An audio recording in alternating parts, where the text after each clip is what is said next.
شروع اللہ کے پاک نام سے جو بڑا مہربان نہایت رحم کرنے والا ہے۔ آج جی بات کریں گے رانجھا قبیلہ کی تاریخ یعنی ہسٹری کے بارے میں، اور اس کی تدوین میں مجھے بہت وقت صرف کرنا پڑا ہے، بہت ساری ریسرچ کرنی پڑی ہے آپ لوگوں کے ساتھ جن کو ہسٹری کے ساتھ دلچسپی ہے، اپنے آباء و اجداد کے بارے میں وہ جاننا چاہتے ہیں۔ یقینی طور پر ان کے لیے یہ بہت ہی معاونت فراہم کرے گی، بالخصوص رانجھا ٹرائب کے بارے میں۔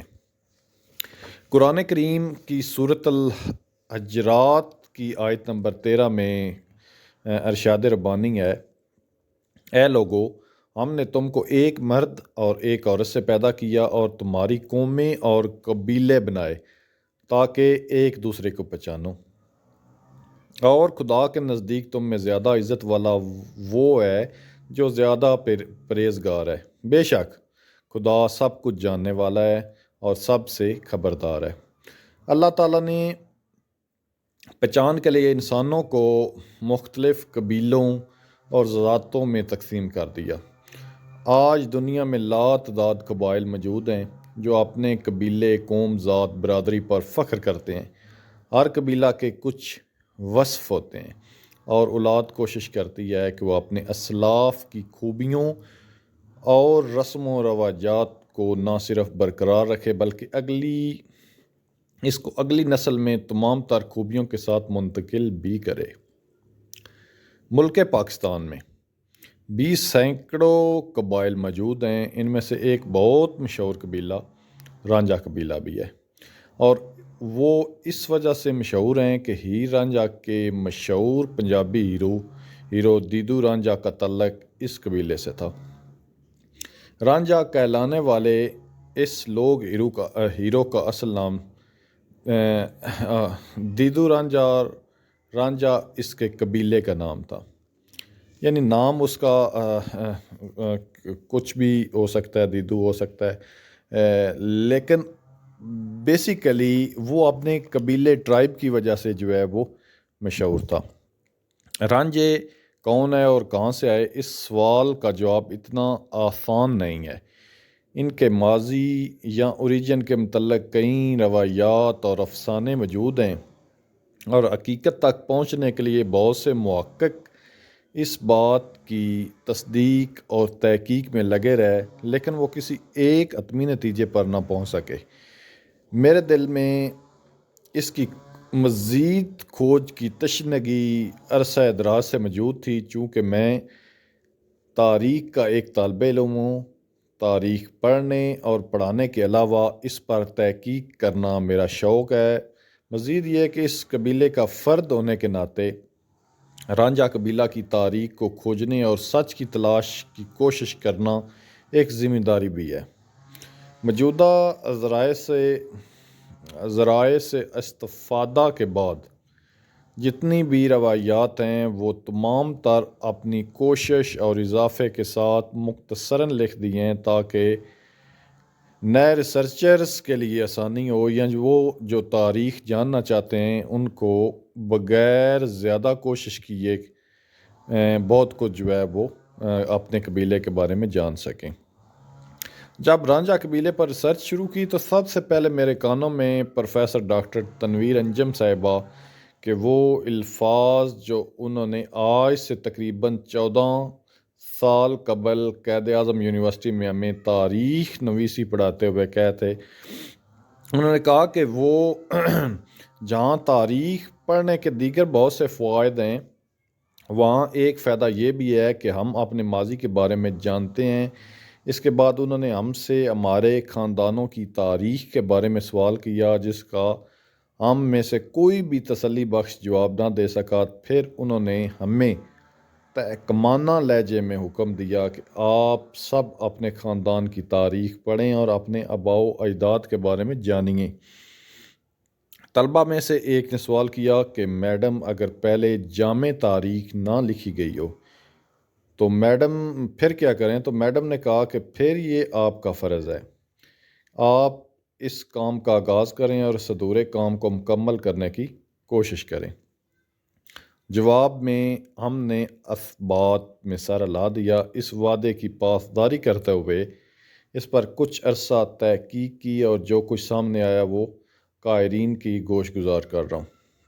بنیادی طور پر رانجھا قبیلہ پر کی گئی اب تک کی تحقیق کے مطابق کوئی مستند تاریخی ذرائع سے اب تک ثابت نہیں ہو سکی سینہ گزٹ افسانے یا لوک داستانیں اس کے ذرائع ہیں، جس کو تاریخ نے کبھی بھی مستند تسلیم نہیں کیا۔ ہاں البتہ وقتی طور پر کڑی سے کڑی ملانے کا کام اسے لیا جاتا رہا ہے۔ رانجھوں کا سلسلہ نسب ایک طرف تو عربوں کے ساتھ جوڑا جاتا ہے اور وہ صحابی رسول حضرت اکرمہ رضی اللہ عنہ تعالیٰ کو اپنا جد امجد سمجھتے ہیں، جبکہ دوسری طرف انہیں راجپوتانہ کے بٹی راجپوت کہا جاتا ہے۔ اگر تاریخ نویسی کے اصولوں کو ملحوظ خاطر رکھتے ہوئے دونوں روایتوں کو تنقیدی نظروں سے پرکھا جائے تو کوئی ایک روایت بھی حتمی جامع اور مدلل نہیں۔ دونوں اطراف کے راویوں نے محض گمان کی بنیاد پر اپنی اپنی آراء دی ہیں، کیونکہ ماضی کے بہت سی کڑیاں گم شدہ ہیں اور جو زبانی روایات ملتی ہیں ان میں تضاد ہے، اس لیے وہ قابل بھروسہ ذرائع کے طور پر قابل قبول نہیں ہیں۔ اس کی وجہ یہ ہے کہ پہلے زمانے میں جب تعلیم اتنی عام نہیں تھی تو صرف کورٹ ہسٹورین تھے جو صرف بادشاہوں اور امراء کی ہی منتخب شدہ تاریخ لکھتے تھے اور بدلہ میں انعام پاتے۔ اس وقت پاپولر یا عام آدمی کی تاریخ لکھنے کا رواج ہی نہیں تھا۔ قبیلوں کے شجرے اس وقت کے میراثیوں کے سینوں میں محفوظ ہوتے تھے جو عموماً شادیوں یا میلوں ٹھیلوں کے مواقعوں پر سنائے جاتے۔ میراثیوں کے علاوہ شجرہ کم لوگوں کو یاد تھا۔ ہاں البتہ پرانے اور نئے دور میں فرق یہ پڑا ہے کہ جب رانجھے موجودہ علاقے کے ایران میں آباد ہوئے، اس وقت کے بعد سے انہوں نے اپنی تاریخ کو محفوظ کرنا شروع کر دیا اور یہی وجہ ہے کہ اس کے بعد کی تاریخ موجود ہے، لیکن اس سے قبل کی تاریخ کو ہم صرف چاہ مگوئیوں کے سوا کچھ نہیں کہہ سکتے۔ اگر تاریخی ذرائع کی بات کی جائے جن کے راویوں میں ملکی اور غیر ملکی دونوں شامل ہیں، ان کی تصنیفات باغ محمدی، ذاتوں کا انسائکلوپیڈیا، مختلف اضلاع کے گزٹیئرز، کچھ کتابیں، سینہ گزٹ اور لوک داستانیں تو ان کے لکھنے اور بیان کرنے والے بھی واضح طور پر دو گروپوں میں منقسم ہیں یا تقسیم ہوئے ہیں۔ اچھا، غیر ملکی مصنفین جن میں Denzil Ibbetson, Colonel Davies, Colonel Corbyn, H A Rose, E D Maclagan, Wilson James وغیرہ شامل ہیں، نے رانجھوں کو بٹی راجپوت ہی لکھا ہے۔ ان سب کی تحقیق کے نتائج تھوڑی بہت کمی بیشی کے ساتھ ملتے جلتے ہیں۔ پنجاب کی نسلوں پر ابتدائی طور پر برطانوی مصنفین سر ڈینزل ایبسٹن نے اپنی کتاب پنجاب کاسٹس میں انہی بٹی راجپوت کے طور پر شمار کی ہے، جبکہ ایک اور برطانوی مصنف آرتھر روز نے گلوسری of the tribes and casts میں بھی رانجھوں کے عرب یا قریشی ہونے کی نفی کی ہے۔ اسی طرح انجم سلطان شاہ باز نے اقوام پنجاب میں رانجھوں کو بٹی راجپوت لکھا ہے۔ اچھا جی، یاسر جوید جو کہ ہمارے ہیں ان کا کام ہے، نے ذاتوں کے انسائکلوپیڈیا میں بھی جو بنیادی طور پر glossary of the tribes and caste کا ترجمہ ہے، میں رانجھوں کو بٹی راجپوت لکھا ہے۔ سلطان رانجھا جن کا تعلق سرگودا کے ایک سیاسی گھرانے سے ہے اور اسی قبیلے کے فرد ہیں۔ رانجھا قبیلے کی تاریخ پر کافی محنت کی ہے۔ ان کے مطابق رانجھے عربی نسل نہیں ہیں بلکہ ہندوستان کے باسی اور راجپوت ہیں۔ آریہ ڈاکٹر لال بخش نائک جو علم الانصاب کے ماہر سمجھے جاتے ہیں نے رانجھوں کو جیسل کا بیٹا اور بٹی جٹ کا پوتا بتایا ہے۔ یہ بھی لکھا ہے کہ وہ بٹیوں کے چندر بنسی نسل سے ہیں۔ اس کے علاوہ اس کے برعکس باغ محمدی جو قدیم تاریخی سورسز میں سے ایک اہم سورس ہے، یہ کتاب فارسی زبان میں شائع ہوئی۔ اس میں رانجھا سلسلہ نسب کے شجرے شامل ہیں جو رانجھوں کو عربی النسل ثابت کرتے ہیں۔ کامران اعظم سہروردی جٹ قبائل میں رانجھوں کو جٹ لکھا ہے، جبکہ اپنی دوسری کتاب راجپوت قبائل میں انہوں نے انہی راجپوت قبائل میں بھی شامل کر رکھا ہے۔ عابد گوندل سرگودا پنجاب میں رانجھوں کو جٹ لکھتے ہیں۔ بابا باجوہ جو سلسلہ نسب کے ایکسپرٹ سمجھے جاتے ہیں، ان کی روایات کے مطابق رانجھے عربی النسل ہیں۔ اسی طرح ہسٹری آف سرگودا میں صاحبزادہ عبدالرسول صاحب نے بھی رانجھوں کا ذکر جٹ کے طور پر کیا ہے۔ ہیر رانجھا کے خالق وارث شاہ نے بھی رانجھوں کو جٹ لکھا ہے۔ انہوں نے لکھا رانجھا پتر تخت ہزارے دے چودھری دا ذات دا جٹ اصیل ہے جی۔ اچھا، پہلی روایات کے مطابق رانجھے راجپوتانہ کے بٹی راجپوت ہیں جو زمینداری سے وابستہ ہو گئے اور اس وقت کے حالات کے پیش نظر سندھ دھرتی پر ہجرت کر آئے۔ اس وقت کے سندھ میں ملتان تک کے علاقے شامل تھے، چونکہ ان علاقوں میں دریائے سندھ اپنے معاون دریاؤں کے ساتھ بہتا تھا اور اس وقت بہت سی وجوہات کی بنا پر لوگ دریاؤں کے کنارے پر ہی آباد ہوتے تھے۔ اس لیے دنیا کی تمام بڑی تہذیبیں دریاؤں کے کنارے ہی پروان چڑھی، جیسے مصر کی تہذیب دریائے نائل، میسوپوٹیمیا دجلہ و فرات کے، اور وادی سندھ کی تہذیب دریائے سندھ کے کنارے۔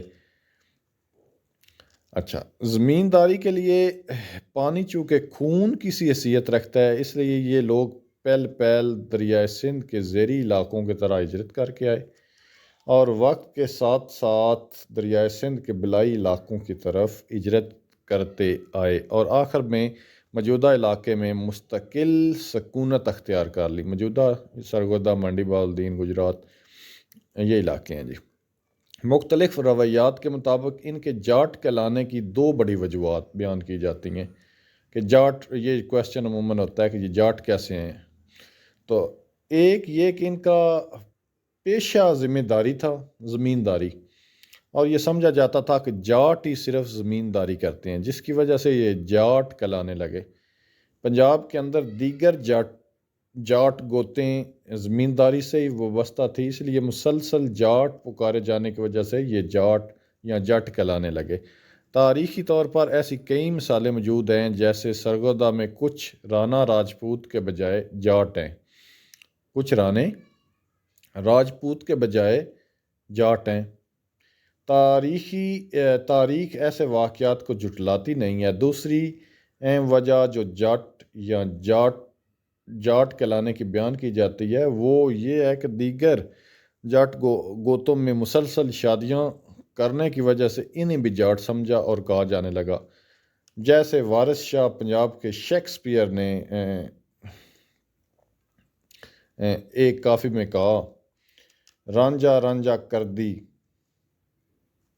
نی میں آپے رانجھا ہوئی، سدو نی من دیدو رانجھا ہیر نہ آکھے کوئی، رانجھا میں وچ میں رانجھے وچ اور خیال نہ کوئی، میں نہیں او آپ اے اپنی آپ کرے دل جوئی، جو کوئی ساڈے اندر وسے ذات ساڈی سوئی، جس دے نال میں نیو نہ لگایا او جئی ہوئی، تخت ہزارے لے چل بلیا سیالی ملے نہ ڈوئی۔ اچھا، دوسری ایک تو یہ ہو گیا کہ لوکل تھے، دوسری طرف عربی النسل ہونے کے دعوے دار محققین بھی مختلف آراء اور دلیلیں دیتے ہیں۔ ایک تو ورژن میں نے آپ کو بتا دیا، دوسرا ورژن یہ ہے کہ عربی النسل ہے۔ اچھا، وہ اپنے دلیلیں دیتے ہوئے ثابت کرنے کی بھرپور کوشش کرتے ہیں کہ رانجھے دراصل عربی النسل ہی ہیں، اور وہ کہتے ہیں کہ رانجھا خاندان کا تعلق بنو مخزوم سے ہے، اور بنو مخزوم بیسیکلی قبیلہ جو ہے وہ ابو جہل، حضرت اکرمہ اور خالد بن ولید کا جو ہے وہ قبیلہ ہے، اور وہ حضرت اکرمہ کو اپنے مورثہ اعلیٰ تسلیم کرتے ہیں، اور یوں وہ خود کو قریشی سردار کہلواتے ہیں۔ چونکہ قبیلہ مخزوم نے جنگ صفین حضرت علی کے ساتھ مل کر بنو امیہ کے خلاف لڑی تھی، حضرت علی کی شہادت کے بعد اموی اقتدار میں آ گیا تو انہوں نے دشمن قبائل سے چن چن کر بدلہ لینا شروع کر دیا۔ اس لیے حضرت اکرمہ کا بیٹا جس کا نام جگیس لکھا جاتا ہے، وہ جان بچا کر افغانستان کے علاقے غزنا کی طرف ہجرت کر آیا اور وہاں آباد ہوا۔ دورانہ کے نام سے جوگیوں کی اولاد سلطان محمود غزنا کے ساتھ کرانہ بار آ گئی۔ کس کے ساتھ؟ سلطان محمود غزنوی کے ساتھ۔ اچھا، درانہ کے بیٹے رانجھا نے موجودہ سرگودا کے قریب نصیر پور قصبے کی بنیاد رکھی۔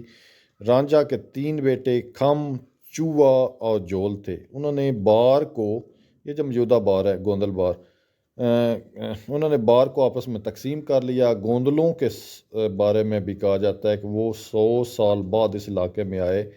کچھ عرصہ بعد دونوں قبیلوں نے مل کر گجروں کو کیران آباد سے مشرق کی طرف دھکیلنے میں تعاون کیا، ایک آپریشن کیا۔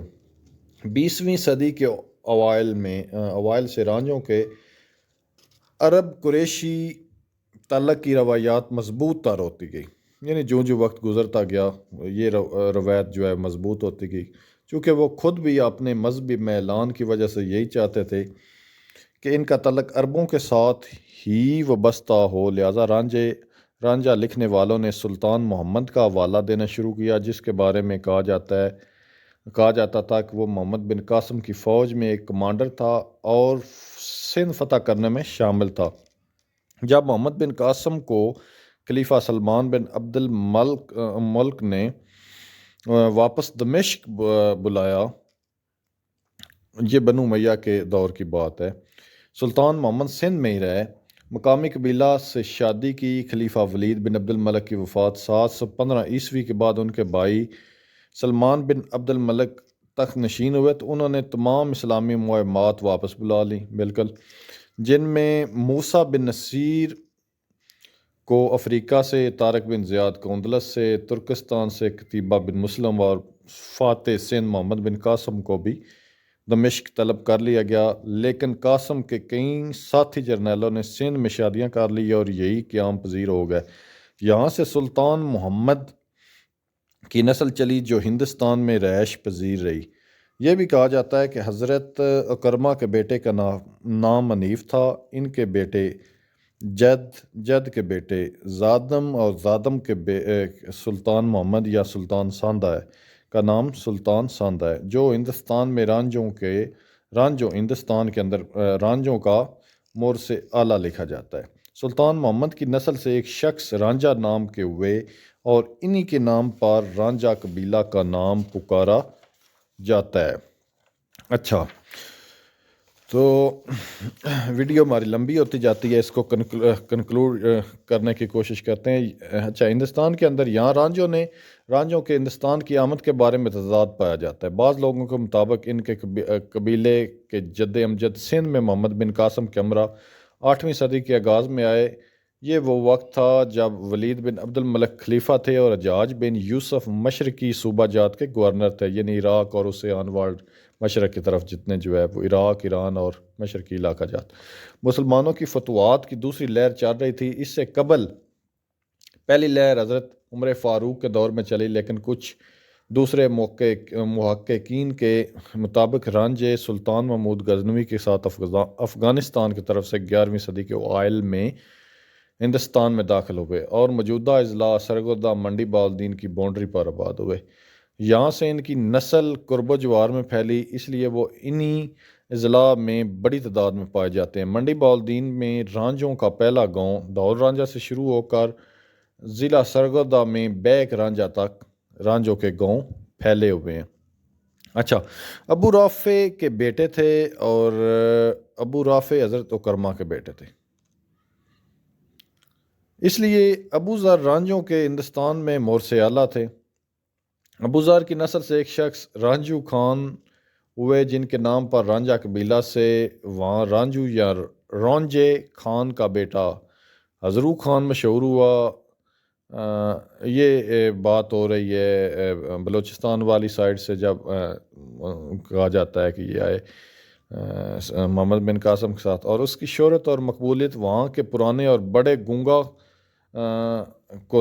جو قبیلہ تھا ان کو نہ بائی، اور دونوں قبائل کی لڑائی میں حضرو خان کو شکست ہوئی اور انہیں وہاں سے ملتان اور پنجاب کی طرف ہجرت کرنی پڑی۔ جو لوگ رانجھوں کو راجپوت لکھتے ہیں ان کے مطابق یہی وہ وقت تھا جب رانجھوں نے بابا فرید کے ہاتھ پر بیعت کی، اور کریں از قیاس ہے کہ اسی وقت گوندل قبیلہ نے بھی رانجھوں کے ساتھ ساتھ اسلام قبول کیا اور پیر بھائی بنے۔ وہیں سے ان دو قبیلوں کی دوستی رشتہ داری شروع ہوئی، دوستی اور رشتہ داری، اور آج بھی یہ سلسلہ جو ہے وہ جاری ساری ہے۔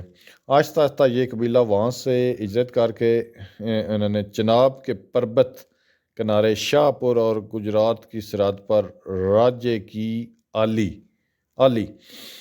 ڈیرا یا جوک یا ڈوک یا بیک آباد کی، اور پھر وہاں سے دریائے چناب کے کنارے مغرب کی طرف قبیلہ پھیلتا چلا گیا اور نسل بڑھنے سے طاقت حاصل کرنے لگے۔ جب پنجاب پر غیاث الدین بلبن حکمران بنا تو اس وقت رانجھوں کا پنجاب کے طاقتور قبائل میں شمار ہوتا تھا، اس لیے سلطان بلبن نے سیاسی طور پر پہلی دفعہ ان کی حیثیت تسلیم کرتے ہوئے وزیر کا درجہ دیا اور علاقے میں جگیریں بھی عطا کی، اور بدلے میں رانجھوں نے شمال مغربی سرحد محفوظ بنانے میں سلطان کی مدد کی، کیونکہ یہ وہ وقت تھا جب منگول تیزی کے ساتھ ہندوستان پر حملہ آور ہوئے، لیکن ان کو ہندوستان کے اندر کوئی خاطر خواہ کامیابی حاصل نہ ہو سکی۔ رانجھوں نے یہاں پہلی دفاعی لائن کے طور پر دفاع کا کام کیا اور ملک کو منگولوں کے قبضے سے بچانے میں اپنا کردار ادا کیا۔ یعنی مارشل ریس ہیں۔ تغلق اور خلجی دور حکومت میں رانجھوں کی سیاسی حیثیت کو برقرار رکھا گیا۔ اسی طرح بہلول لودھی کے دور میں موجدار رانجھا کو بڑے عہدے پر فائز کیا گیا۔ ہندوستان کی تقسیم کے بعد موجودہ انتظامی تقسیم میں اس قبیلے کے لوگوں کو دو اضلاع میں تقسیم کر کے سیاسی طور پر کمزور کر دیا گیا۔ قبیلہ کے زیادہ لوگ ضلع منڈی بالدین اور ضلع سرگودا میں آباد ہیں۔ ضلع سرگودا میں رانجھے سیاسی طور پر منڈی بالدین کی نسبت زیادہ مضبوط ہیں، ان میں کئی MNAs, MPAs, جبکہ کئی وزراء اور مشیران کی حیثیت سے کام کر رہے ہیں۔ مشیرہ جو ہے وہ مشیر ہیں پرائم منسٹر کے یا سی ایم کے، چیف منسٹر کے۔ عادتیں نسلوں کا پتہ دیتی ہیں۔ رانجھا قبیلہ کے خون میں یہ بات شامل ہے کہ وہ خوشامد نہیں کر پاتے، وعدہ کرتے ہیں تو وفا کرتے ہیں، دھوکہ باز اور فراڈ نہیں ہیں۔ مفاد پرستی سے قبیلہ کے لوگوں کا دور کا واسطہ نہیں، بہادر جفا کش ہیں، یہ خوددار اور غیرت مند ہیں۔ تنقید کرنے والے انہیں مغرور اور متکبر سمجھتے ہیں۔ پنجاب کاسٹ میں ڈینزل ایبسٹن نے رانجھوں کے بارے میں لکھا ہے کہ وہ ایک مستقل مزاج، امن پسند، صلح جو اور اچھے شہری ہیں۔ یوں تو رانجھے اب پوری دنیا میں آباد ہو چکے ہیں، لیکن زیادہ رانجھے سرگودا، منڈی بالدین، جہلم، گوجرانوالا اور گجرات اضلاع میں پائے جاتے ہیں۔ اس کے علاوہ ملتان، راجن پور، لیا، صوبہ سندھ اور بلوچستان کے بعض علاقوں میں قلیل تعداد میں آباد ہیں۔ ضلع منڈی بالدین میں رانجھے شہر کے علاوہ ان دیہاتوں میں رہائش پذیر ہیں: دول رانجھا، پانڈووال، پائیں، پانڈووال بالا، بوت، بوسال، چک فتح شاہ، مدرے، رتووال، کتووال، خم خرد، میاں وال رانجھا، کوٹلی مسنانی، نین رانجھا، جھنگ رانجھا، سجن، صاحب وال، بوجووال، کھیرے وال، برج آگرہ، بھوک، چھنی گانا، چک میاں، کوٹ شیر محمد، موسیٰ کلاں، کوٹ ہست خان، موسیٰ خرد، ہمبڑ، ولیت والا، نورپور، کھمب، عالم، چک چوٹ، برج حسن، برج گنیاں، بیرووال، ٹھکر میانہ، فتح والا، وریام، ٹھٹھا ٹھٹھا میر اجوال کھائی کوٹ پنڈی والا مکے وال اگرویا انے شریف بنڈر کلاں چیتو ڈال دریکاں کلاں ڈولا خرد فرخ پر گوگاں والی قدر کھم کلاں کھم خرد کوٹ ریم شاہ لاکھا ٹھٹھی باوا ٹھٹھی شاہ محمد نور پور میں رانجے بڑی تعداد میں موجود ہیں، جبکہ ضلع سرگودہ میں رانجے بدر رحیم پور نصیر پور کلاں کوڑے کوٹ نصیر پور خرد کوٹ غازی بیک دیم بیک لڑکا دولت پور ماڑی آلہ گڑی کالا میلہ کوٹ شیر محمد وا میانہ میڈ رانجا بوچا کلاں میلہ ڈنگراں والی چک 88 ایس بی کوٹ فضل احمد جول پور اور بیک رانجا مشہور ہیں۔ چج دوآب کے بیر دریائے جہلم کے دوسرے کنارے جہلم اور چکوال اضلاع میں کئی رانجا گاؤں ہیں۔